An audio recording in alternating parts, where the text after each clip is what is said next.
Right బులెటిన్లో breaking news చూస్తున్నాము. AP ప్రభుత్వ సలహాదారు సజ్జల రామకృష్ణారెడ్డి మరోసారి సంచలన వ్యాఖ్యలు చేశారు. షర్మిల కాంగ్రెస్లో చేరడం వెనక చంద్రబాబు హస్తం ఉందని ఆయన తెలియజేశారు. ఇక సీఎం రమేష్ ఫ్లైట్లో షర్మిల వెళ్లారు, అక్కడ బీటెక్ రవిని కూడా కలిశారని ఆయన తెలియజేశారు. వివేకానందరెడ్డి మాకు వ్యతిరేకంగా కాంగ్రెస్ తరఫున పోటీదారుగా ఉండేందుకు ప్రయత్నాలు చేస్తున్నారని వెల్లడించారు. ఇక కాంగ్రెస్తో చంద్రబాబు ఎప్పుడు కూడా టచ్లో ఉంటారని ఆయన తెలిపారు. ఇక చంద్రబాబు తనకేం కావాలో అందరి చేత చేయించుకుంటారని అన్నారు. ఇక కాంగ్రెస్ గురించి ఎంత తక్కువ మాట్లాడితే అంత మంచిదని సజ్జల వ్యాఖ్యానించారు. వైఎస్ మరణం పైన ఆ రోజు నుంచే అనుమానాలు ఉన్నాయని సజ్జల ఆరోపణలు కూడా చేశారు. ఇదే అంశంపై మరిన్ని వివరాలు మా ప్రతినిధి ప్రసన్న కుమార్ అందిస్తారు. ప్రసన్న, చెప్పండి, సజ్జల వ్యాఖ్యలు చేయడం వెనుక ఉన్న కారణాలు ఏంటి? ఇప్పుడు షర్మిల ఏపీ రాజకీయాల్లోకి వస్తున్న ప్రచారం బాగా జరుగుతుందంటే ఆమె కాంగ్రెస్ పార్టీలో చేరటం, పిసిసి చీఫ్ గా బాధ్యతలు తీసుకుంటారు, లేకపోతే ఏదో ఒక రాష్ట్రం నుంచి, కర్ణాటక నుంచి కానీ తెలంగాణ నుంచి కానీ రాజ్యసభ తీసుకున్నా కూడా ఏపీ ఎన్నికల మీద ఫోకస్ పెడతారు. ఏపీ ఎన్నికల మీద ఫోకస్ పెట్టి జగన్మోహన్ రెడ్డికి వ్యతిరేకంగా కాంగ్రెస్ ని గెలిపించాలని ప్రచారం చేస్తారు అనేది ఒక సబ్జెక్ట్ నడుస్తుంది. దీంతో సజ్జల రామకృష్ణారెడ్డి యాక్చువల్ గా షర్మిల తెలంగాణ రాజకీయాల్లో ఉన్నప్పుడు సజ్జలు పట్టించుకోలేదు. ఆమె పక్క రాష్ట్రంలో ఉన్నారు, మా కుటుంబ సభ్యురాలు అయినప్పటికీ కూడా మాకు ఆమెకి సంబంధం లేదు, ఏ రాష్ట్రం రాజకీయాలు ఆమె. కానీ ఇప్పుడు ఆమె డైరెక్ట్ గా ఆంధ్రప్రదేశ్ ఎన్నికల్లో ప్రచారం చేస్తారని రావడంతో వ్యాఖ్యానించారు. షర్మిల రాజకీయానికి చంద్రబాబు ఉన్నారు, రకరకాల కుట్రలు జరుగుతుంది. దీనికి కూడా కారణం ఏంటంటే గతంలో కాంగ్రెస్ టీడీపీ పొత్తు పెట్టుకున్నారు 2019లో. రాహుల్ గాంధీ చంద్రబాబు కలిశారు, ఎన్నికల్లో పోటీ చేశారు. తెలంగాణ ఎన్నికల్లో కూడా కాంగ్రెస్ తెలుగుదేశం పార్టీ పొత్తు పెట్టుకుని ఉన్నాయి. ఇవన్నీ చూసిన తర్వాత కూడా సభ్యుల వ్యాఖ్యలకు కొంత బలం చేకూరుతుందని చెప్పుకోవచ్చు. ప్రజెంట్ షర్మిల స్టెప్స్ కనుక చంద్రబాబు కంపల్సరీ ఉన్నారు. చంద్రబాబు తనకు ఏం కావాలో పక్క వాళ్ళు చెప్పి చేయించుకుంటారన్న కామెంట్ ని కొంచెం సీరియస్ గా తీసుకుంటే కనుక చంద్రబాబు అటు కాంగ్రెస్ కి ఇటు బీజేపీకి కూడా దూరం పాటిస్తూ షర్మిల్ని జగన్ పైకి రెచ్చగొట్టేలాగా మాట్లాడుతున్నారు. ఎందుకంటే షర్మిలకి జగన్ కి మధ్య ఉన్న చిన్న గ్యాప్ ని చంద్రబాబు వాడుకునే ప్రయత్నంలో ఉన్నారని వైసీపీ నేతలు, వైసీపీ వర్గాలు కూడా పదే పదే చెప్తూ ఉన్నాయి. అందులో భాగంగానే ఇప్పుడు సభ్యుల కామెంట్స్ అని చెప్పుకోవచ్చు. ఇంకొక అడుగు ముందుకేసి వైఎస్ రాజశేఖర రెడ్డి మరణం వెనుక మాకు ఇప్పటికీ అనేక రకాలైన అనుమానాలు ఉన్నాయి, ఇందులో కుట్రకోణం కూడా ఉందని మాట్లాడారు. దాదాపు రాజశేఖర రెడ్డి చనిపోయి కూడా 2009 అంటే 13-14 సంవత్సరాలు అయింది. ఇప్పుడు మళ్ళీ రాజశేఖర రెడ్డి మరణం మీద ఆయన మాట్లాడటం అనేది కూడా కొంత చర్చనీయాంశంగా మారిందని చెప్పుకోవచ్చు. ఓవరాల్ గా షర్మిల రాకను టీడీపీ వెనుక టీడీపీ హస్తం ఉంది, అదేవిధంగా చంద్రబాబు హస్తం ఉందని చెప్పే ప్రయత్నంలో సభ్యులు కామెంట్స్ చేశారని చర్చ జరుగుతుంది. గురు రానున్న ఎన్నికల పైన మరోసారి ప్రభావం చూపించే అవకాశాలు కనిపిస్తున్నాయా? ఏదేది మళ్ళీ చెప్పండి ఏంటి ప్రసన్న, ఈ వ్యాఖ్యలు చూసుకుంటే రానున్న ఎన్నికలపైన ప్రభావం చూపించే అవకాశాలు కనిపిస్తున్నాయా?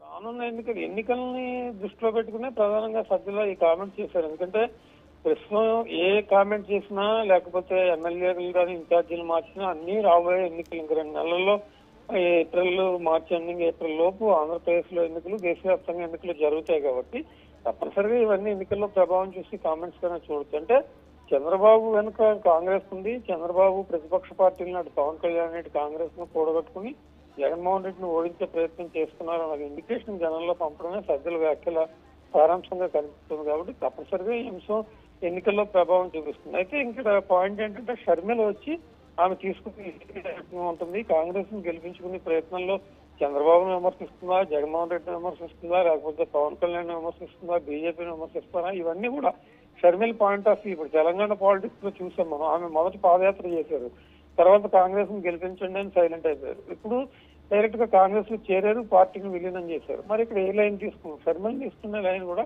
కొంత చర్చనీయాంశంగా మారుతుంది కాబట్టి ఆమె తీసుకునే లైన్ బట్టి కూడా వైసీపీ నేతల విమర్శలు పెరిగే అవకాశాలు అయితే కనిపిస్తున్నాయి. Guru right, thank you Prasanna.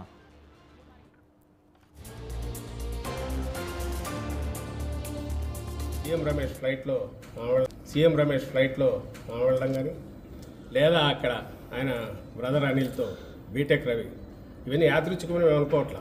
ఎందుకంటే ఇదే బ్రదర్ అనిల్ను ఇంతకుముందు ఎంత దుమ్మెత్తిపోసేవాళ్ళో అందరూ తెలుసు. మీ అందరికి మీరే వాటన్నిటి అప్పుడు చేసేవాళ్ళు. క్రిస్టియన్ ఓట్ల కోసం గాలం వేస్తున్నారని, బ్రదర్ అనిల్ వస్తున్నారని ఆయన ఒక దీని కింద చూపేవారు. మరి నిన్న చాలా మర్యాదపూర్వకంగా ఈయన పోయి ఎయిర్పోర్ట్లో కలిశారంట. ఎయిర్పోర్ట్లో ఎట్లా మర్యాదపూర్వకంగా బీటెక్ రవి కలుస్తారో నాకు అర్థం కాదు. వాళ్ళు వెళ్ళి కలవడము. సో ఇవన్నీ వరుస పెట్టి ఆ తర్వాత అక్కడ ఢిల్లీకి సంబంధించి మాట్లాడడంలో కానీ వీటన్నిటిలో వాళ్ళ ప్రయత్నాలు అన్నీ జరుగుతున్నాయి, అందరికి తెలిసినవే. వాటి గురించి మేమెందుకు కామెంట్ చేయట్లేదంటే ఇష్యూస్ డైవర్ట్ అవుతాయి, మేము దేని మీద చెప్పాలనుకుంటున్నామో దాని నుంచి డీవియేట్ అవుతుంది కాబట్టి మా అంతటా మేము అనట్లా. But at the same time సొంతంగా పార్టీ పెట్టుకోవడానికి కానీ లేదా ఇంకో పార్టీలో చేరడానికి కానీ ఒక్కసారి ఆమె రాజకీయ ప్రస్థానం మొదలయ్యాక షర్మిలమ్మ గారికి ఆమె ఇష్టం, అది ఆమె చూస్ చేసుకోవచ్చు, వెళ్తారు. ఒకసారి వచ్చిన తర్వాత ఇక్కడికి వచ్చాక కాంగ్రెస్ పార్టీ నాయకులుగానే ఉంటారు, నాయకురాలుగా ఉంటారు. ఆమెకి ఇక్కడికి వస్తున్నట్టు కూడా ఇంతవరకు అనౌన్స్ చేయలేదు. ఏపీ నుంచి అండమాన్ దాకా ఎక్కడైనా పనిచేస్తానన్నారు, తెలియదు. ఒకవేళ వస్తే కాంగ్రెస్ పార్టీ నాయకురాలుగా వస్తారు. ఇలాంటి గతంలోనే జరిగింది. మా పార్టీ పుట్టినప్పుడే ఫస్ట్ బై ఎలక్షన్లోనే వివేకానంద రెడ్డి గారిని ఆ రోజు కాంగ్రెస్ దీంట్లోకి ఇది పెట్టుకొని ఆ రోజు తెలుగుదేశం కాంగ్రెస్ కలిసే కడపలో జగన్మోహన్ రెడ్డి గారిని మా పార్టీని మొగ్గలోనే ఉంచాలని ట్రై చేశారు. ఆయన రాజశేఖర రెడ్డి గారికి స్వయానా తప్పదు. సో మరి ఆ రోజు అదే కాంగ్రెస్ పార్టీ నుంచి ఆయన ఉన్నాడు, తర్వాత మంత్రిగా కూడా ఉన్నాడు.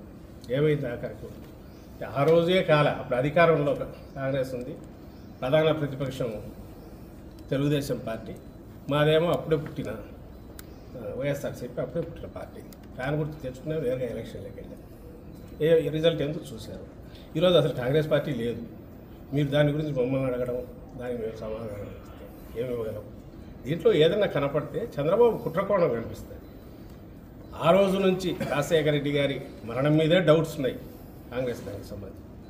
దాని తర్వాత వచ్చిన పరిణామాలలో జగన్మోహన్ రెడ్డి గారి మీద పెట్టిన తప్పుడు కేసుల్లో కానీ ఇటు టీడీపీ కాంగ్రెస్ కలిసే చేసాయి. ఇంకా అక్కడి నుంచి ఆ జర్నీలో కాంగ్రెస్తో ఇప్పుడు ఈయన తెర వెనుకో ఏదో ఒక రకంగా అయితే కాంటాక్ట్లో ఉంటున్నాడు. ఇప్పుడు కొత్తగా దానికి మళ్ళీ ఇంత జీవం పోసి జగన్మోహన్ రెడ్డి గారి మీద దుమ్ము ఎత్తిపోయించడం ఎట్లా, లేదా ఏదైనా ఓటు ఏదైనా ఉంటే కొంచెం లాగ్గలమా అనే ఒక దింపుడు కళ్ళ ఆశతో ఈరోజు ఈ ప్రయత్నాలు చేస్తున్నారు. అంటే కాంగ్రెస్ షర్మిల కాంగ్రెస్లో చేరడం వెనుక టీడీపీ చంద్రబాబు హస్తం ఉందనా? ఖచ్చితంగా మొత్తం దాన్ని ఫెసిలిటేట్ చేసే దాంట్లో అది ఏ రకంగా డైరెక్ట్ వచ్చిందో కానీ మొత్తం మీద వచ్చి ఇదిగో ఇట్లా జరిగితే ఆయన తనకేం కావాలనేది అందరి ద్వారా చేయించడానికి చేసే ప్రయత్నాల్లో అందులో తాజాగా ఇది కొత్తది ఇప్పుడు జరిగింది. కాంగ్రెస్లో షర్మిలమ్మ గారి ప్రవేశం కానీ ఇప్పుడు జరగబోయే డ్రామా కూడా ఆయనకు కావాల్సింది ఏంటి, స్టేట్ డెవలప్మెంట్ కానీ స్టేట్లో జరుగుతున్న పరిణామాలు కానీ 14-19 మధ్య ఏం జరిగింది, ఇప్పుడు జరుగుతున్న అభివృద్ధి కార్యక్రమాలు సంక్షేమ కార్యక్రమాల మీద కానీ చర్చ జరగకూడదు. ఆ పేరు మీద ఆ అజెండాతో జనంలోకి వెళితే